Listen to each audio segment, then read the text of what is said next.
Stress is something that we all live with.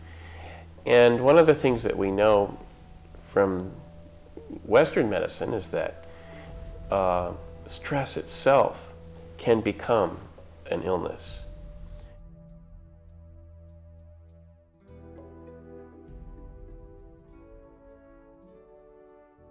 My parents passed away both at the age of 40 due to stress-related circumstances, and I developed, like most of us, the habit of shallow chest breathing. And that's what got me very, very interested in breathing, fascinated with it.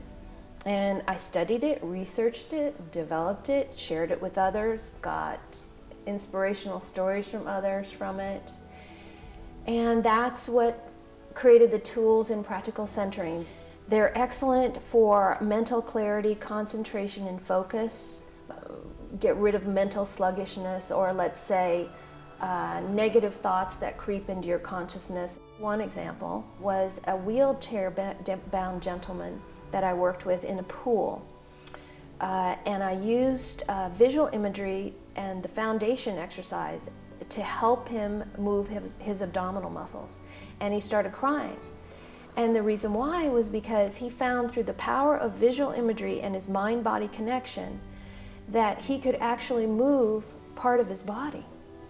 And his feedback later was it helped his digestion, his sleep patterns, his metabolism, because he was now sending his abdominals toward his organs that lie behind the abdominal wall. The respiratory system is unique because we also have voluntary control. And so by exercising that voluntary control through breathing maneuvers like what Larkin teaches, you can actually, I think, alter the nervous system. And that is really, I think, well shown even in scientific studies, that we can improve patients' relaxation and how they feel by doing this kind of work. It's interesting, I was listening to a really great Pilates instructor teach new upcoming instructors yesterday, and she said your core is your breathing. And it is. And the reason why it is, I feel, is that your transverse abdominals, which are your deepest layer of the 4 muscle groups of the abdominal muscles near the spine, they are the only layer of abdominal muscles that connect to your diaphragm and to your lower back. And so you must get plenty of volumes of air in and plenty of air out, and it's on the exhalation or exertion that you deepen your core abdominal muscles. And not just your abdominal muscles, but to really use your core, you have to get that diaphragm moving up and down fully, and you have to use your pelvic floor muscles and integrate all the aspects that involve the core center of the body.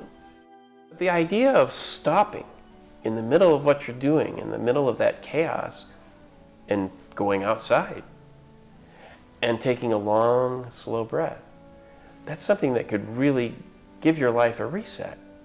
It's something that Larkin teaches.